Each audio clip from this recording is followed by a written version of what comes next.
Did you know, పిల్లలు? సంస్కృతంలో ఒకే ధాతువు 3 కాలాల్లో 3 రూపాలు అవుతుంది. పఠ్ అంటే చదువు. ఇప్పుడు చదువుతున్నాడు అంటే పఠతి, లట్ లకారం, ప్రెజెంట్ టెన్స్. ముందు చదివాడు అంటే అపఠత్, లంగ్ లకారం, పాస్ట్ టెన్స్. ముందు అనే ఆగ్మెంట్ వచ్చి చివర తి మారి థ్ అయింది.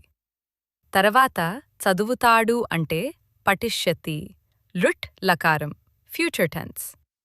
మధ్యలో ఇష్య అనే భాగం వస్తుంది. ఒకే పఠ్ ధాతువు 3 కాలాలు 3 రూపాలు. లట్ పఠతి, లంగ్ అపఠత్, లుట్ పఠిష్యతి.